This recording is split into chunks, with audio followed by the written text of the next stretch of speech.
2014년 실리콘밸리 위기에 반도체 기업 AMD의 새로운 CEO가 취임한다는 소문이 돌기 시작했습니다. 혜성처럼 등장한 CEO의 이름은 리사 수. 대중에게는 아직 낯설었던 탓에 많은 사람들이 리사 후 라며 듣보잡 취급을 했습니다. 리사 수는 어린 시절부터 이민자, 여성, 에이시안으로 크고 작은 숱한 차별을 받았겠지만 몰락하던 AMD의 2012년 CEO로 합류해 AMD의 재건을 준비했고 2014년부터 CEO로서 AMD를 완벽히 일으켜 세우며 실리콘밸리의 리사 수로 추앙받고 있습니다. 세계 최고의 테크 회사의 수장을 맡고 있는 걸크러쉬 리사수 박사는 어떤 사람일까요? 그녀의 삶 속으로 리사수의 풀네임은 리사 추팡수로 대만 타이난시에서 통계학자인 아버지와 회계사 어머니 밑에서 태어났습니다. 그리고 2살 때 미국으로 이민을 가 뉴욕에서 자랐죠. 교육열이 뜨거운 전형적인 에이시안스러웠던 부모님은 리사수에게 7살 때부터 피아노, 산수, 경제관념, 한자 등을 가르치며 큰 기대를 걸었습니다. 비록 한문 쓰기에는 재능이 없었지만 10살 때 망가진 동생의 무선 자동차 장난감을 전부 분해하고 다시 조립하며 떡잎부터 엔지니어의 면모를 보였습니다. 이후 브롱스 과학고를 졸업하고 MIT에 입학하여 공대 아름스 리사수가 되게 됩니다. 순조롭게 MIT 라이프를 즐기던 리사수 일생일대의 고민에 부딪힙니다. 바로 전공선택, 컴퓨터공학과 전기공학 중 어느 것이 좋을까를 고민하던 리사수는 세상에서 가장 빡센 것을 하겠다는 생각으로 전기공학을 택했습니다. 어려운 일이라면 피하고 싶기 마련인데 정말 쿨한 리사수. 그렇게 새내기 시절 실리콘 웨이퍼를 만드는 연구실에 들어갔고 그곳에서 반도체를 보고 사랑에 빠집니다. 웨이퍼라는 얇은 판에 아름답게 수놓아지는 회로들을 보며 그녀는 생각합니다. 이렇게 조그마한 칩 안이 이토록 복잡하다니 앞으로 너의 미래가 너무 궁금해? 반도체에 마음을 뺏긴 리사수는 반도체가 미래의 핵심이 될 것이라고 확신하면서 대학원에 들어가게 됩니다. 리사수의 박사학위 논문은 반도체 업계의 중요한 기술 중 하나인 Silicon on Insulators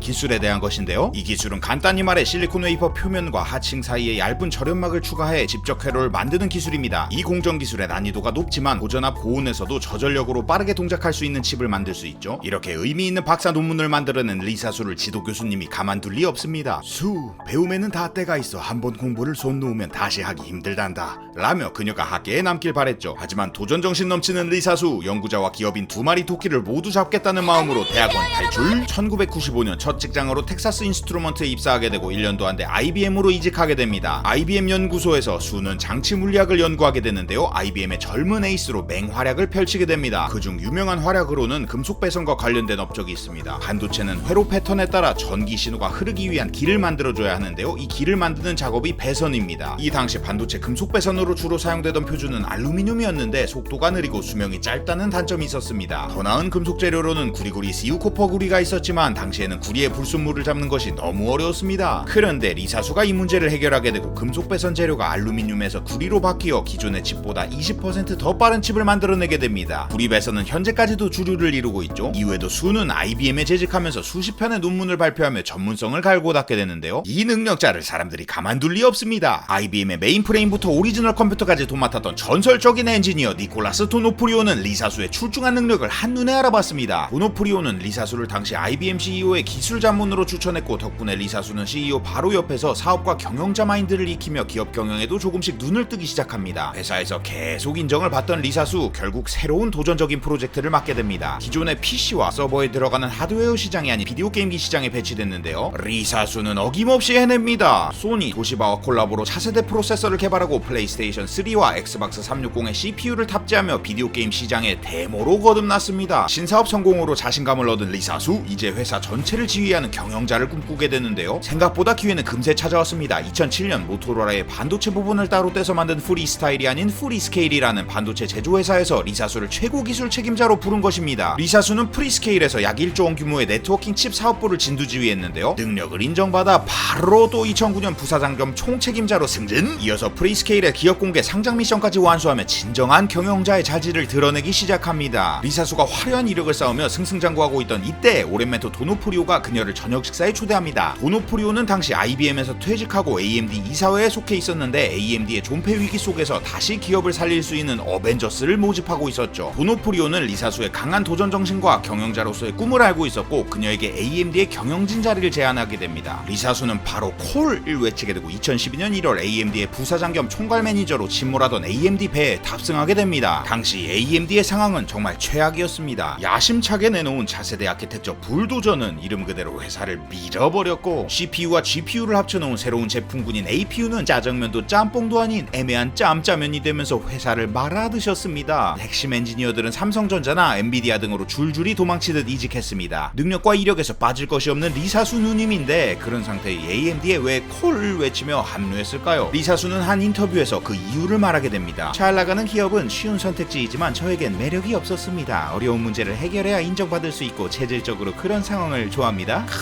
역시 그녀는 암에 걸린 암들을 심폐소생하기 위해 특단의 조치를 내놓았습니다. 인텔과 경쟁하는 PC 시장이 아닌 비디오 게임에서 일단 수익을 얻자. 리사수는 이도저도 아니었던 AMD APU가 비디오 게임 기용으로 가능성이 있다고 판단했고, 그녀의 생각은 적중했습니다. AMD는 엑스박스 1과 플레이스테이션 4에 들어갈 APU를 공급하며 적자의 늪에서 빠져나오게 되죠. 리사수는 결국 회사를 살려냈다는 공로로 2014년 10월 최고 경영자 CEO의 자리에 올라섭니다. 2014년에도 AMD의 상황은 그리 밝지 않았습니다. 하지만 리사수는 가까운 미래를 내다보며 2020년에는 500억 개의 장치가 연결될 것이고 AMD의 제품은 가능한 많은 장치에 들어가야 합니다 라고 말했습니다. 그렇기 위해서는 고객이 원하는 기본에 충실한 훌륭한 제품을 만들어야 했습니다. 바로 그때부터 AMD는 선택과 집중을 하기 시작합니다. 그래픽 같은 다른 사업 부분들의 목표들은 뒤로 하고 AMD의 목표는 단 하나로 귀결됩니다. 바로 훌륭한 CPU 아키텍처를 만드는 것이었죠. AMD의 큰 그림은 판타스틱한 단 하나의 아키텍처를 기반으로 해서 PC, 모바일, 서버, 슈퍼컴퓨터, 인공지능 등 모든 컴퓨팅 분야에 적용하는 것이었습니다. 이 프로젝트는 젠이라는 이름으로 불렸고, 회사의 모든 연구개발을 젠에 몰빵했습니다. 젠을 만들기 위해 과거 폭망했던 불도저 아키텍처를 과감히 버리고 능력 있는 엔지니어들을 지속적으로 영입하는데요. 그중 과거 AMD에서 에슬론 64 시리즈를 설계하여 전성기를 이끌었던 엔지니어이자 애플에서 아이폰 4의 프로세서를 설계한 짐 켈러를 3년 특별 계약으로 다시 영입하기도 합니다. 이때 AMD의 최고의 엔지니어로 구성된 팀을 꾸린 리사수는 이 팀을 아폴로 13 모드라 불렀는데요. 아폴로 13호 프로젝트는 달을 향해 가던 우주선이 사고를 겪어 막다른 상황에 처하게 된 프로젝트로, 현명한 대처로 우주선이 지구로 무사귀환 그리고 승무원이 전원 생존한 프로젝트입니다. 리사수와 AMD도 아폴로 13호 프로젝트의 유명한 문장인 실패라는 선택지는 없다라는 결심을 그대로 따와 이 젠 프로젝트에 회사의 명운을 걸었죠. 결국 2017년 상반기 리사수가 대망의 젠 아키텍처 기반의 CPU 라이젠을 직접 공개하게 됩니다. 사람들은 열광했습니다. 와우, 수년째 독주하고 있던 인텔의 CPU보다 더 낮은 가격에 충분한 성능을 자랑하는 가성비 제품이었습니다. 이후 AMD는 CPU에서 중요한 스펙인 코어와 스레드 개수로 쭉쭉 밀고 나갔습니다. 2018년에는 젠 플러스라는 이름으로 2세대가, 다음에 2019년에는 젠 2라는 이름으로 3세대가 세상의 모습을 드러내게 됩니다. 세대가 거듭될수록 성능은 더 좋아지고 가격은 더 해자스러워졌습니다. 사람들은 리사수를 카사수,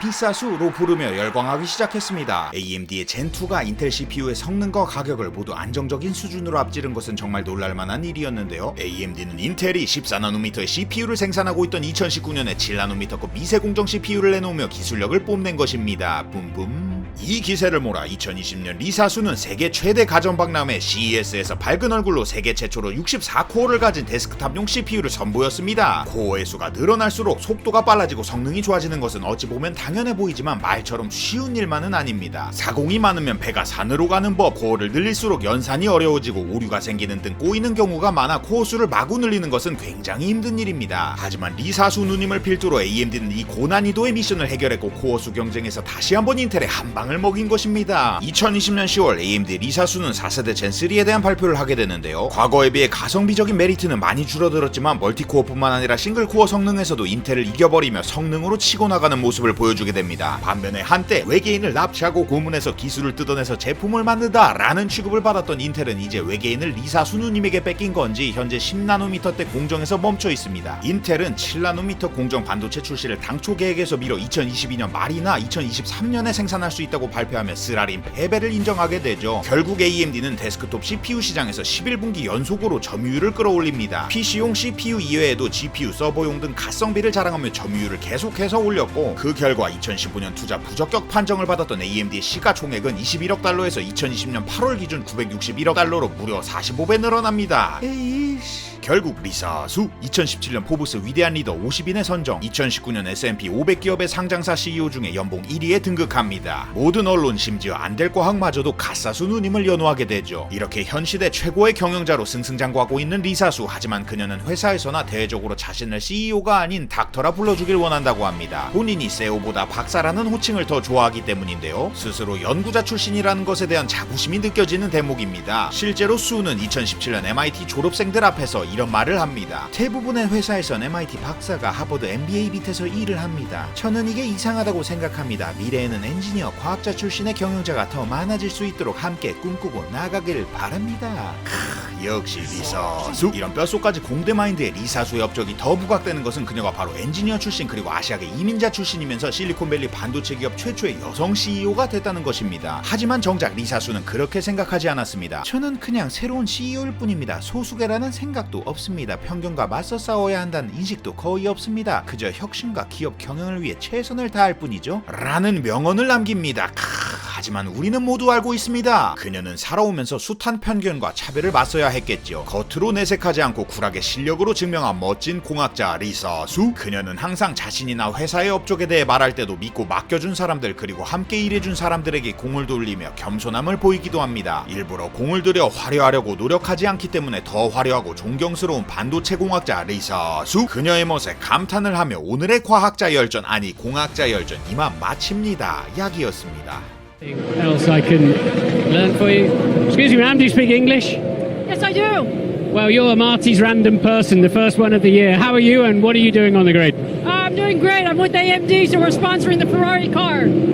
Okay, yes. So we're right. So you got VIP access. Look, you've got access everywhere by the looks of it.